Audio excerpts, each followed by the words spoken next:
ओम नमः शिवाय। हर हर महादेव। आप सभी को माघ पूर्णिमा की हार्दिक शुभकामनाएं।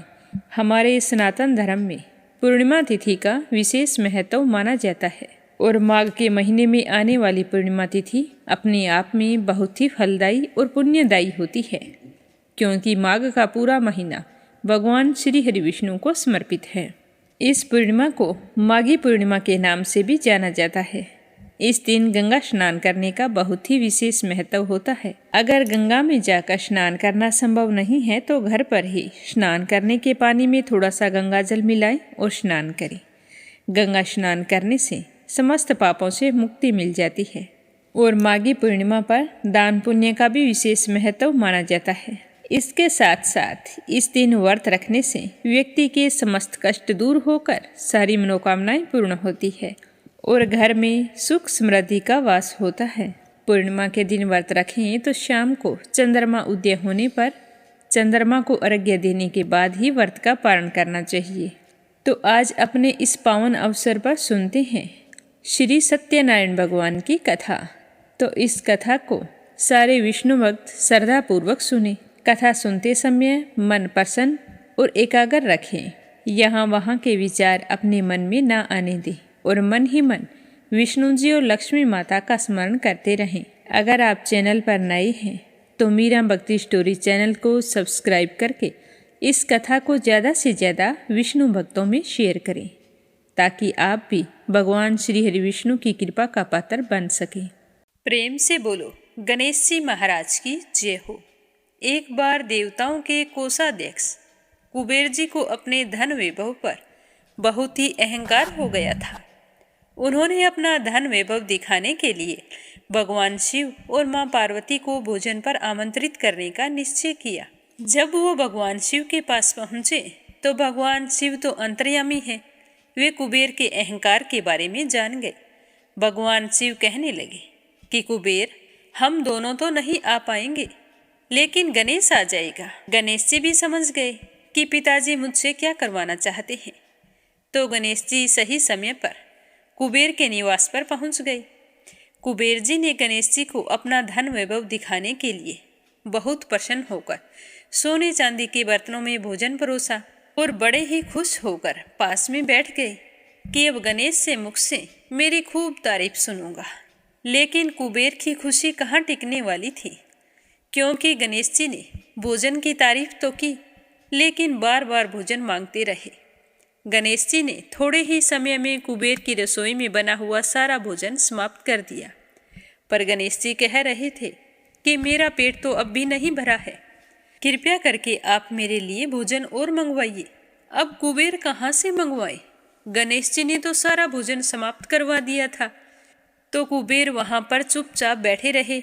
गणेश जी कुबेर से कहने लगे कि अगर तुम मुझे पर्याप्त भोजन नहीं करवा सकते थे तो मुझे बुलाया ही क्यों था? किस काम का है यह धन वैभव? तुम्हें पता है कि मुझे तो धन वैभव से ज़्यादा प्यारा अच्छा भोजन है। तो गणेश जी के ऐसा कहते ही कुबेर जी के सब कुछ समझ में आ गया कि गणेश जी ने यह सब कुछ मेरा अहंकार तोड़ने के लिए किया है। तो कुबेर ने हाथ जोड़कर गणेश जी भगवान से माफ़ी मांगी। तो गणेश जी बड़े ही खुश होते हुए अपने पिता के पास आकर सारा वृतांत बताया। इसीलिए कहते हैं कि हमें अपने पद और प्रतिष्ठा पर कभी भी अहंकार नहीं करना चाहिए। बोलो गणेश भगवान की जय हो। श्री हरि विष्णु भगवान की जय हो। सत्यनारायण भगवान की जय हो। एक बार नैमिषारण्य तीर्थ में सोनकादि 88,000 ऋषियों ने श्री सूत जी से पूछा कि हे प्रभु, इस कलयुग में वेद विद्या रहित मनुष्यों को प्रभु भक्ति किस प्रकार मिल सकती है तथा उनका उद्धार कैसे होगा? हे मुनि श्रेष्ठ, ऐसा कोई व्रत और तप बतलाइए जिसको करने से थोड़े से समय में ही पुण्य प्राप्त हो जाए और मनोवांछित फल भी मिल जाए। हम सभी इस तरह की कथा सुनने की इच्छा रखते हैं। तो मुनियों की बात सुनकर सर्वशास्त्रों के ज्ञाता श्री सूत जी बोले कि हे विष्णु में पूज्य, आप सभी ने प्राणियों के हित की बात पूछी है, इसीलिए आज मैं आपको एक ऐसे ही उत्तम व्रत के बारे में बता रहा हूँ जिसे नारद जी ने लक्ष्मी नारायण जी से पूछा था और श्री हरि विष्णु भगवान ने देव ऋषि नारद को बताया था। अब मैं आपको इसे बताता हूँ, आप सभी ध्यानपूर्वक सुनना। एक समय की बात है, देव ऋषि नारद जी दूसरों के हित की इच्छा लिए हुए अनेक लोकों में घूम रहे थे। घूमते घूमते वो मृत्युलोक में आ पहुँचे। वहाँ जाकर उन्होंने अनेक योनियों में जन्मे हुए सभी मनुष्यों को अपने अपने कर्मों से दुखी और पीड़ित देखा। तो उन प्राणियों का दुख देखकर नारद जी बहुत ही दुखी हुए और सोचने लगे कि ऐसा कौन सा उपाय किया जाए जिसको करने से मनुष्य के दुखों का अंत हो जाए। तो इसी तरह मन में विचार करते हुए देव ऋषि नारद विष्णु लोक में पहुंच गए। वहां जाकर देवों के ईश भगवान नारायण की स्तुति करने लगे, जिनके हाथों में शंख, चक्र, गदा और पद्म थे, गले में वरमाला पहने हुए थे। स्तुति करने के बाद में देव ऋषि नारद कहने लगे कि हे विष्णु भगवान, आप अत्यंत शक्ति से संपन्न हैं। मन तथा वाणी भी आपको पा नहीं सकती है। आपका आदि, मध्य तथा अंत नहीं है। निर्गुण स्वरूप सृष्टि के कारण भक्तों के दुखों को दूर करने वाले आपको मेरा नमस्कार है। तो नारद की स्तुति सुनकर विष्णु भगवान बहुत ही प्रसन्न हुए और कहने लगे कि हे मुनि श्रेष्ठ, आपके मन में क्या बात है? आज आप किस काम के लिए पधारे हैं? आज मैं आपसे बहुत ही खुश हूँ। आप निसंकोच होकर कहिए कि किस काम के लिए आपका आगमन हुआ है। तो यह सुनकर नारद मुनि बहुत ही खुश हुए और कहने लगे कि नारायण नारायण, कि हे भगवान, आज मैं मृत्युलोक में गया था। वहाँ अनेक योनियों में जन्मे हुए लोगों को अपने अपने कर्मों के द्वारा दुख भोगते हुए देख कर आया हूँ। मुझे उन्हें देखकर बहुत ही दुख हुआ है। हे नाथ, अगर आप मुझ पर दया रखते हो और मुझ पर अत्यंत प्रसन्न हो तो हे भगवान, तो कृपा करके आज मुझे कोई ऐसा उपाय बताएं जिसको करने से वे मनुष्य अपने दुखों से छुटकारा पा लें। तो देव ऋषि नारद की बात सुनकर श्री हरि विष्णु भगवान बोले कि हे नारद, आज तुमने मनुष्यों की भलाई के लिए बहुत ही अच्छी बात पूछी है, जिसके करने से मनुष्य मोह छूट जाता है। वह बात मैं कहता हूँ, तो मुझे सुनो। स्वर्गलोक और मृत्युलोक दोनों में एक दुर्लभ उत्तम व्रत है जो पुण्य फल देने वाला है। आज प्रेमवश होकर मैं तुमसे कहता हूँ, क्योंकि आज मैं तुमसे बहुत ही खुश हूँ। यह व्रत श्री सत्यनारायण भगवान का व्रत है। श्री सत्यनारायण भगवान का व्रत जो मनुष्य पूरी श्रद्धा भाव से करता है, वह अपने जीवन के समस्त सुखों का भोग करता हुआ मरने पर मोक्ष को पाता है। तो श्री हरि विष्णु के वचन सुनकर नारद जी कहने लगे कि उस व्रत का फल क्या है और उसका विधान क्या है? यह व्रत किसने किया था? इस व्रत को किस दिन करना चाहिए? आप मुझे सब कुछ विस्तार से बताएं।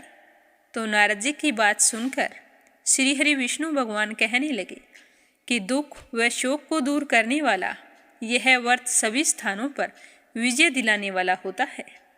मानव को भक्ति व श्रद्धा के साथ शाम के समय श्री सत्यनारायण भगवान की पूजा धर्मपरायण होकर बंधु बांधवों के साथ करनी चाहिए। इस पूजा में भक्ति भाव से नैवेद्य, केले का फल, घी, दूध और गेहूं का आटा लेना चाहिए। गेहूं का भुना हुआ आटा होता है, उसे सवाया लेना चाहिए। अगर गेहूं के स्थान पर साठी का आटा भी आप ले सकते हैं। शक्कर तथा गुड़ लेकर सभी भक्षण योग्य पदार्थों को मिलाकर भगवान को भोग लगाएं और भगवान से प्रार्थना करें कि हे भगवान, आज मैंने अपने सामर्थ्य अनुसार आपको यह भोग अर्पित किया है, उसे स्वीकार करें। उसके बाद ब्राह्मणों सहित बंधु बांधवों को भोजन करवाएं, फिर स्वयं भोजन करें। भजन कीर्तन के साथ भगवान की भक्ति में लीन हो जाएं। इस तरह से सत्यनारायण भगवान का यह व्रत करने पर मनुष्य की सारी इच्छाएं निश्चित रूप से पूरी हो जाती है। इस कली काल में मृत्युलोक में मोक्ष पाने का यही एक सरल उपाय है। सूत जी कहने लगे कि इस तरह विष्णु भगवान ने देव ऋषि नारद को सत्यनारायण व्रत के बारे में बताया था। हे ऋषियों, जिसने पहले समय में इस व्रत को किया था उसका इतिहास मैं तुम्हें सुनाता हूँ, ध्यानपूर्वक सुनना। यह कहकर सूत जी ऋषियों को एक कहानी सुनाने लगे कि सुंदर काशीपुरी नगरी में एक निर्धन ब्राह्मण रहता था। भूख प्यास से परेशान वह धरती पर घूमता रहता था। जब इस तरह उसे परेशान देखा तो ब्राह्मणों से प्रेम करने वाले विष्णु भगवान ने एक दिन ब्राह्मण का वेश बनाया और उसके पास जा पहुँचे और जाकर कहने लगे कि हे ब्राह्मण, नित्य दुखी होकर तुम पृथ्वी पर क्यों घूमते रहते हो? तो वह दीन ब्राह्मण कहने लगा कि हे महाराज, मैं तो निर्धन ब्राह्मण हूँ, भिक्षा के लिए प्रतिदिन धरती पर घूमता रहता हूँ। हे भगवान, यदि आप इसका कोई उपाय जानते हो तो मुझे बतलाइए। तो उस निर्धन ब्राह्मण की बात सुनकर वह बूढ़ा ब्राह्मण कहने लगा कि तुम श्री सत्यनारायण भगवान का व्रत करो। श्री सत्यनारायण भगवान मनोवांछित फल देने वाले हैं, इसीलिए तुम उनका पूजन करो। इसे करने से मनुष्य सभी दुखों से मुक्त हो जाता है। तो वृद्ध ब्राह्मण बनकर आए सत्यनारायण भगवान ने उस निर्धन ब्राह्मण को व्रत का सारा विधान बतलाया और फिर वहाँ से अंतर्ध्यान हो गए। तो ब्राह्मण ने मन ही मन निश्चय किया था कि जिस व्रत के बारे में यह बूढ़ा बाबा बता कर गया है, मैं उस व्रत को अवश्य करूँगा। मुझे विश्वास है कि मेरी गरीबी जरूर दूर हो जाएगी। तो इस तरह निश्चय करने के बाद उसे रात में नींद भी नहीं आई। फिर वह ब्राह्मण सुबह जल्दी उठा और भिक्षा के लिए चला गया। उस दिन निर्धन ब्राह्मण को भिक्षा में बहुत सारा धन मिला, जिससे उसने सत्यनारायण पूजा की सामग्री खरीदी और अपने बंधु बांधवों को बुलाकर उन सब के साथ मिलकर प्रसन्नचित मन से सत्यनारायण भगवान का व्रत संपन्न किया। भगवान सत्यनारायण का व्रत करने से वह निर्धन ब्राह्मण सभी दुखों से छूट गया और अनेक प्रकार की संपत्तियों से युक्त हो गया। उसके बाद वह ब्राह्मण हर महीने इस व्रत को करने लगा। फिर वह अपने जीवन के समस्त सुखों का भोग करता हुआ अंत में मोक्ष धाम को गया। इस तरह जो भी मनुष्य सत्यनारायण भगवान के व्रत को करता है, वह सभी प्रकार के पापों से छूटकर मोक्ष को प्राप्त होता है।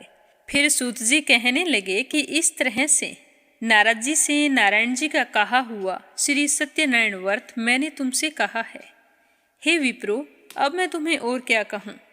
तो ऋषि बोले कि हे मुनिवर, संसार में उस विपर से सुनकर किस किसने इस व्रत को किया था, आज हम वो भी सुनना चाहते हैं। इसके लिए हमारे मन में पूरे श्रद्धा भाव है। तो सूत जी कहने लगे कि हे मुनियों, जिसने इस व्रत को किया वह सब सुनो। आज मैं तुम्हें विस्तार से बताता हूँ। एक समय की बात है कि वही ब्राह्मण जिसने श्री सत्यनारायण भगवान का व्रत करना शुरू किया था, वह धन व ऐश्वर्य के अनुसार अपने बंधु बांधवों के साथ इस व्रत को करने के लिए तैयार हुआ। उसी समय एक लकड़ी बेचने वाला बूढ़ा आदमी वहां आया और लकड़ियां बाहर रखकर ब्राह्मण के घर में गया। तो प्यास से दुखी वह लकड़हारा उस ब्राह्मण को व्रत करते हुए देखकर हाथ जोड़कर प्रणाम किया और फिर पूछने लगा कि हे ब्राह्मण देवता, आप यह क्या कर रहे हैं? इसके करने से क्या फल मिलता है? तो लकड़हारे की बात सुनकर ब्राह्मण कहने लगा कि यह व्रत सब मनोकामनाओं को पूरा करने वाला श्री सत्यनारायण भगवान का व्रत है। इन्हीं की कृपा से मेरे घर में धन धान्य की प्राप्ति हुई है। इससे पहले मैं बहुत ही गरीब था। इस व्रत के बारे में मुझे एक बूढ़े बाबा ने बताया था, तभी से मैं इस व्रत को कर रहा हूँ। तो वह लकड़हारा कहने लगा कि हे ब्राह्मण देवता, आप मुझे भी इस व्रत की सारी विधि बतलाइए, मैं भी इस व्रत को करना चाहता हूँ। तो लकड़हारे की बात सुनकर उस ब्राह्मण ने लकड़हारे को व्रत की सारी विधि बतला दी। तो सारी विधि जानकर लकड़हारा बहुत ही प्रसन्न हुआ और चरणामृत लेकर प्रसाद खाने के बाद वह अपने घर आ गया और सोचने लगा कि आज लकड़ियां बेचने से मुझे जो भी धन प्राप्त होगा, मैं उसी से श्री सत्यनारायण भगवान का उत्तम व्रत करूँगा। मन में ऐसा विचार करके वह लकड़हारा सिर पर लकड़ियां रखकर उस नगर में बेचने चला गया जहाँ पर धनी लोग ज़्यादा रहते थे। तो भगवान की कृपा से उस दिन उसे अपनी लकड़ियों के दाम पहले दिन से 4 गुना अधिक मिले। तो लकड़हारा बहुत ही प्रसन्न हुआ, भगवान का धन्यवाद करता हुआ सत्यनारायण कथा की सामग्री लेकर घर आ गया। घर आकर उसने अपने बंधु बांधवों के साथ विधि विधान से श्री सत्यनारायण भगवान का पूजन और व्रत किया। इस व्रत के प्रभाव से वह बूढ़ा लकड़हारा धन पुत्र आदि से युक्त होकर संसार के समस्त सुखों का भोग करने लगा और अंत में बैकुंठ धाम को चला गया।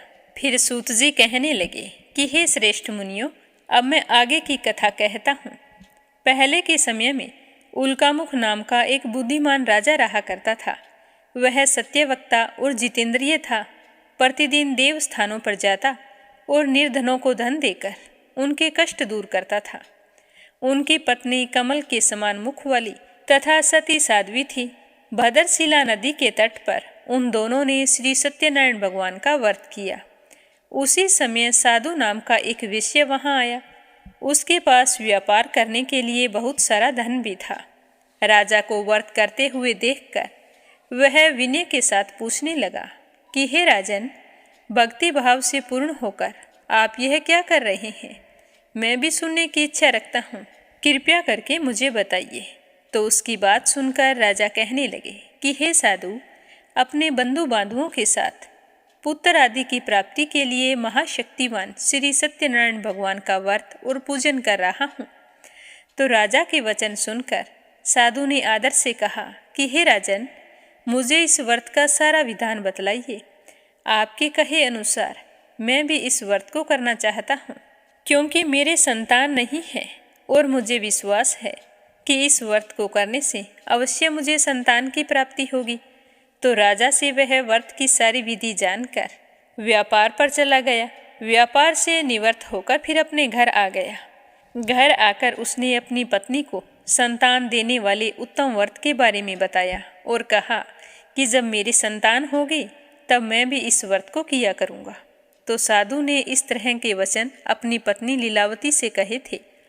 एक दिन लीलावती पति के साथ आनंदित हो सांसारिक धर्म में परवरित होकर सत्यनारायण भगवान की कृपा से गर्भवती हो गई।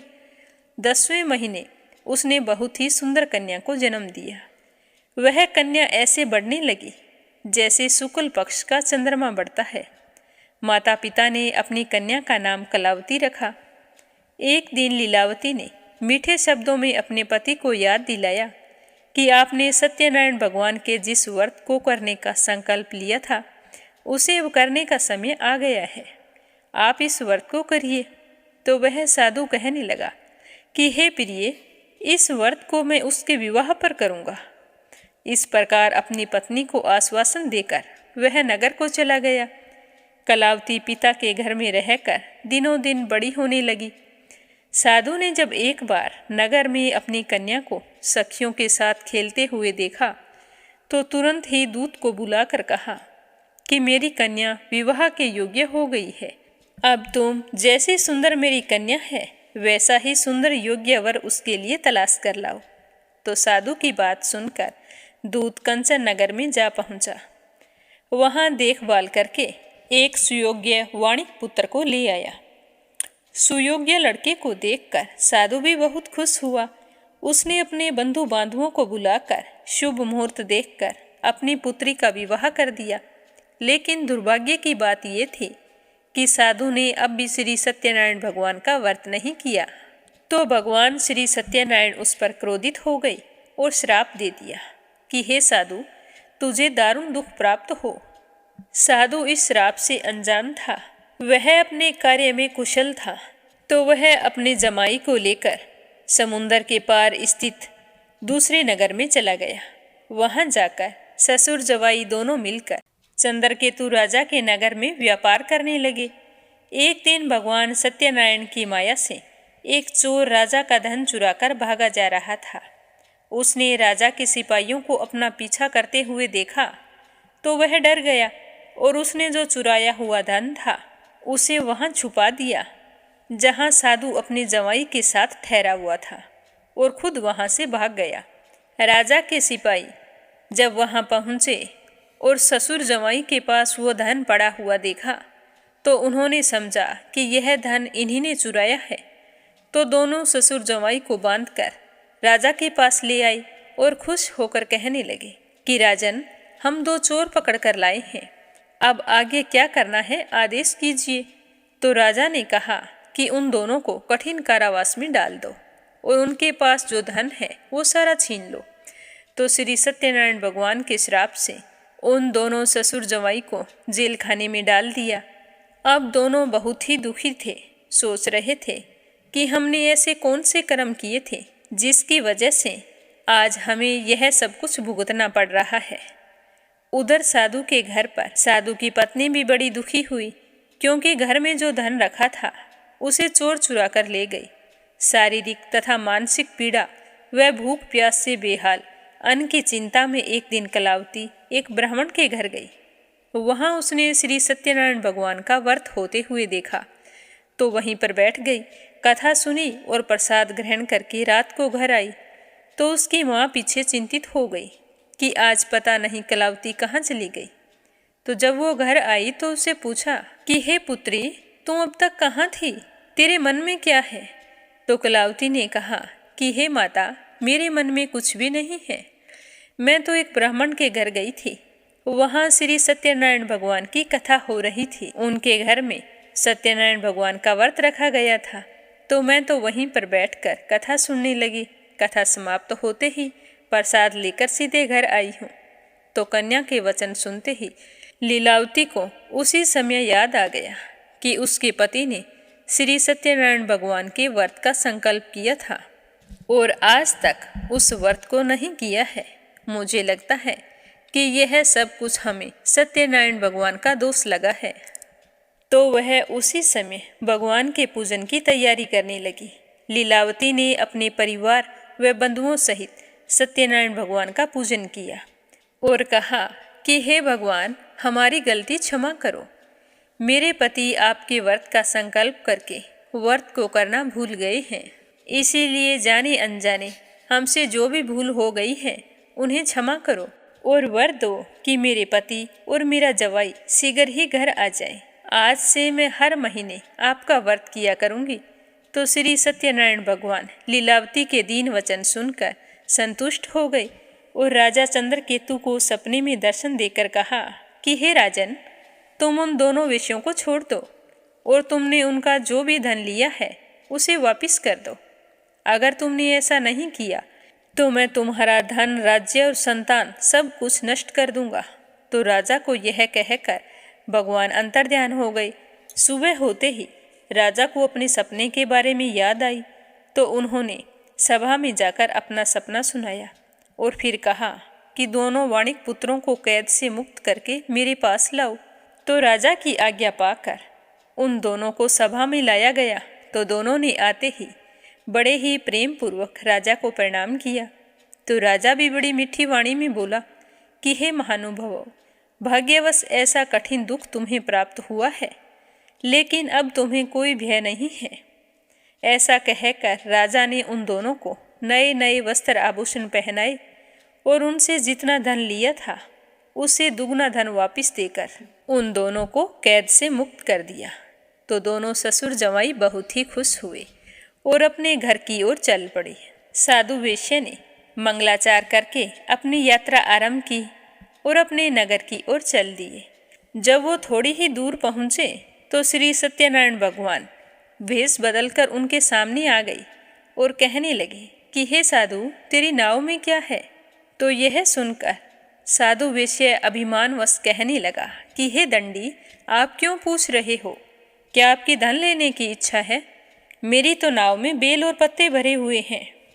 तो वेश्या के कठोर वचन सुनकर भगवान कहने लगे कि तुम्हारा वचन सत्य हो।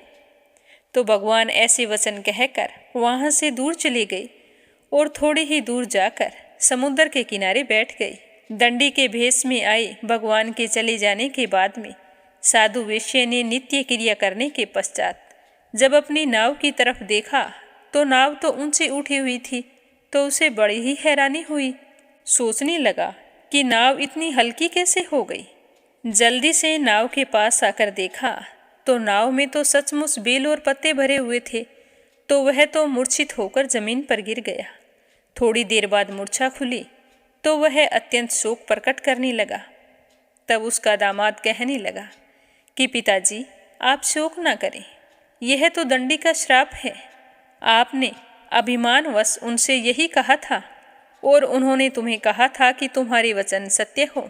तो जैसा आपने कहा था वैसा ही हो गया। यह तो दंडी का श्राप है, इसीलिए हमें उनकी शरण में जाना चाहिए, तभी हमारी मनोकामना पूरी होगी। तो अपने दामाद की बात सुनकर दोनों ससुर जवाई दंडी के पास पहुँचे और वहाँ जाकर साधु वेश्य अत्यंत भक्तिभाव से नमस्कार करके कहने लगा कि मैंने आपसे जो असत्य वचन कहे थे उनके लिए मुझे क्षमा कर दे। ऐसा कहकर महान शोकातुर होकर जोर जोर से रोने लगे। तब दंडी भगवान बोले कि हे वाणिक पुत्र, मेरी आज्ञा से बार बार तुम्हें दुख प्राप्त हो रहा है। तू मेरी पूजा से विमुख हुआ है, तभी तो तुझे इतने कष्ट झेलने पड़ रहे हैं। तो साधु विषय कहने लगा कि हे भगवान, आपकी माया से ब्रह्मा आदि देवता भी आपके रूप को नहीं जान सकते, तब मैं अज्ञानी कैसे जान सकता हूँ। आप प्रसन्न होइए, अब मैं सामर्थ्य के अनुसार आपकी पूजा करूँगा।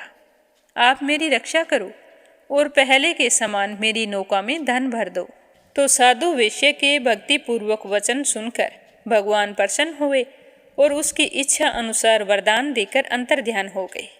जब ससुर जमाई नाव के पास आए तो देखा कि नाव तो धन से परिपूर्ण थी। तो फिर वहीं पर साधु वेश्य अन्य साथियों के साथ सत्यनारायण भगवान की पूजा करने लगे। श्रद्धा भाव से पूजा की, प्रसाद बांटा और फिर अपने नगर को चल दिए। जब नगर के नज़दीक पहुँचे तो दूतों को अपने घर पर खबर करने के लिए भेज दिया। साधु वेश्य की आज्ञा पाकर दूत उनके घर गया और वहां जाकर उनकी पत्नी को प्रणाम करके कहा कि मालिक अपने दामाद सहित नगर के निकट आ गए हैं। तो दूत की बात सुनकर साधु की पत्नी लीलावती बहुत ही खुश हुई और हर्ष के साथ सत्यनारायण भगवान का पूजन किया। फिर अपनी पुत्री कलावती से कहा कि हे पुत्री, मैं अपने पति के दर्शन को जाती हूँ, तुम भी कार्य पूर्ण करके और पूजा पाठ करके आ जाना। तो माता के ऐसे वचन सुनकर कलावती तो बहुत ही खुश हुई और जल्दी जल्दी में प्रसाद को छोड़कर अपने पति से मिलने के लिए चली गई। तो प्रसाद की अवज्ञा के कारण श्री सत्यनारायण भगवान रुष्ट हो गए और नाव सहित उसके पति को पानी में डुबो दिया। जब कलावती वहां पर पहुंची पर उसे अपना पति दिखाई नहीं दिया तो वह बहुत ही दुखी हुई और रोती हुई जमीन पर गिर पड़ी। नौका को डूबा हुआ और कन्या को रोता हुआ देखकर साधु दुखी होकर कहने लगा कि हे प्रभु, मुझसे तथा मेरे परिवार से जो भी भूल हुई है उसे क्षमा करें।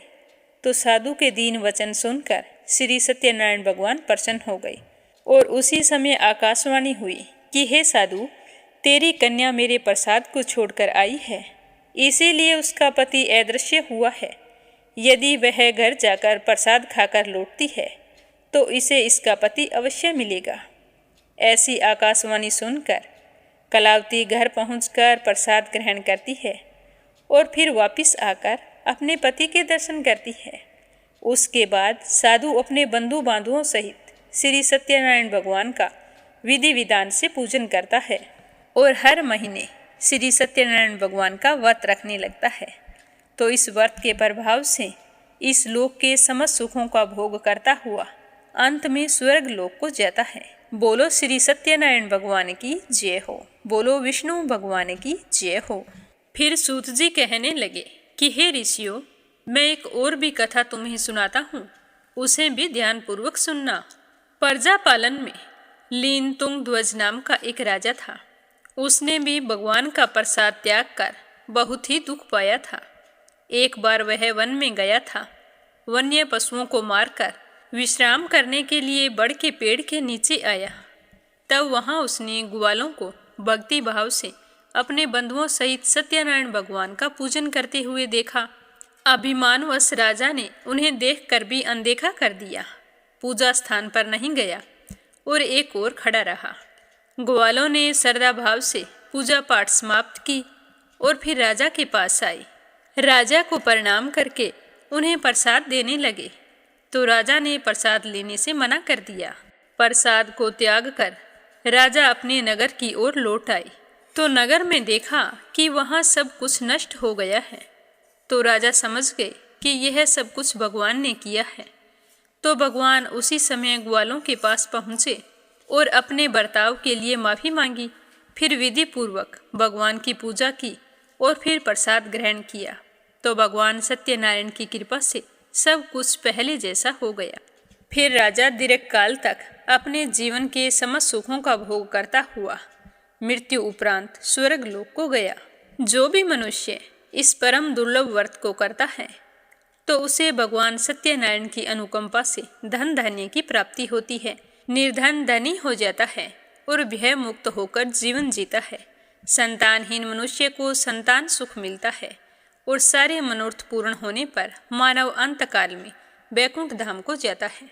इस तरह बताकर सूत जी कहने लगे कि हे ऋषियों, जिन्होंने पहले के समय में इस व्रत को किया है उसके अब मैं दूसरे जन्म की कथा कहता हूँ।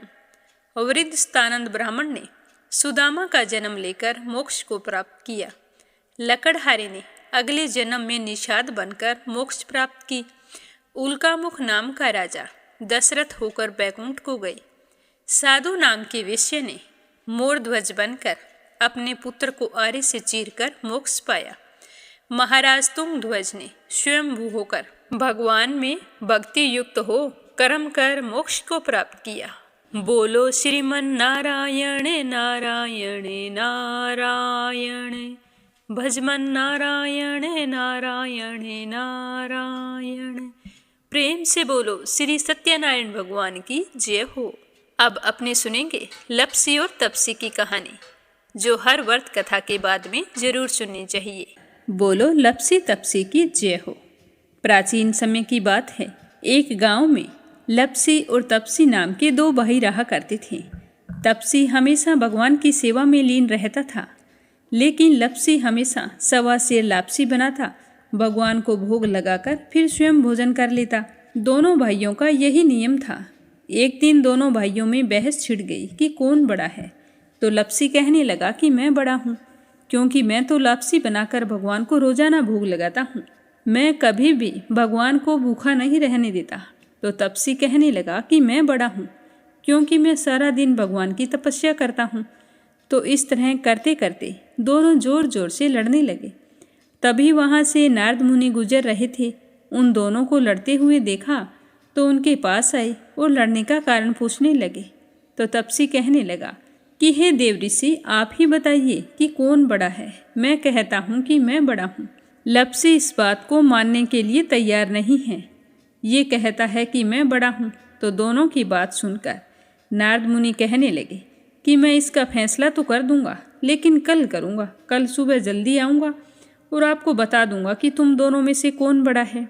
तो अगली सुबह तपसी रोजाना की तरह नहा धोकर पूजा करने के लिए जा रहा था। तो रास्ते में उसे 1.25 करोड़ की एक अंगूठी मिली, जो नारद जी ने उसके आगे फेंकी थी। तो तपसी ने जल्दी जल्दी इधर उधर देखा और अंगूठी को उठा लिया और तपस्या करने बैठा तो अपने पैर के नीचे दबाकर बैठ गया। लपसी रोजाना की तरह स्नान करके आया और 1.25 सेर लापसी बनाई। पहले भगवान को भोग लगाया, फिर स्वयं लापसी जीमने के लिए बैठ गया। तभी वहाँ पर नारद जी आ गए और कहने लगे कि लपसी बड़ा है। तो तपसी कहने लगा कि इसका क्या कारण हो सकता है, ये कैसे बड़ा है, ये कभी पूजा पाठ नहीं करता है। तो नारद जी कहने लगे कि इसके मन में लालच नहीं है, जो भी करता है बड़े ही श्रद्धा भाव से करता है। इसका नियम है कि रोजाना भगवान को भोग लगाना। इसका नियम कोई भी भंग नहीं कर सकता, लेकिन तुम्हारा नियम भंग हो चुका है। तो तब से कहने लगा कि कैसे, मैं नियम से रोजाना भगवान की पूजा करता हूँ। तो नारद मुनि कहने लगे कि तुम खड़े होकर अपना पैर उठाओ। तो तपसी जैसे ही खड़ा हुआ तो उसके पैर के नीचे 1.25 करोड़ की अंगूठी पड़ी थी। तो नारद जी कहने लगे कि तूने इसे चुराया है, जिससे तेरी तपस्या भंग हो गई है। तपसी हाथ जोड़कर नारद जी के सामने खड़ा हो गया और कहने लगा कि मुझसे गलती हो गई, आज के बाद मैं ऐसी गलती कभी नहीं करूँगा। मैंने बहुत ही सच्चे मन से पूजा की है। आप ही मुझे बताइए कि मुझे मेरी पूजा का फल कैसे मिल सकता है। मैं आपसे वादा करता हूँ कि आज के बाद मैं कभी चोरी नहीं करूँगा। तो उस तरह उसके दीन वचन सुनकर नारद जी को उस पर दया आ गई और नारद जी कहने लगे कि तेरी तपस्या का फल कार्तिक स्नान करने वाला ही दे सकता है। तो तपसी पूछने लगा कि वो कैसे। तो नारद जी ने बताया कि कार्तिक माह में कार्तिक स्नान करके जो भी सारी कहानियाँ सुनकर तुम्हारी कहानी नहीं सुनेगा तो उसके कार्तिक स्नान का पुण्य फल उससे छूटकर तुम्हें मिलेगा। अगर कोई दिए से दिया जलाएगा तो उसका पुण्य फल भी तुझे ही मिलेगा।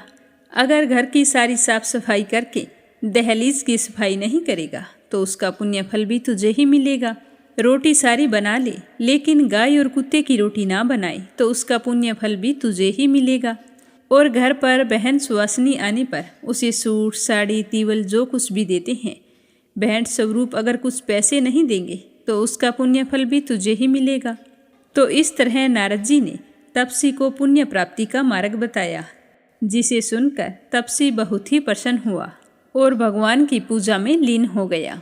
तभी से कहा जाता है कि हर व्रत कथा और कहानी के बाद में लपसी तपसी की कहानी जरूर सुननी चाहिए। इस कहानी को सुने बिना हमें चाहे कार्तिक का महीना हो या वैशाख का महीना हो, हमें उसके स्नान का पुण्य फल नहीं मिलता है।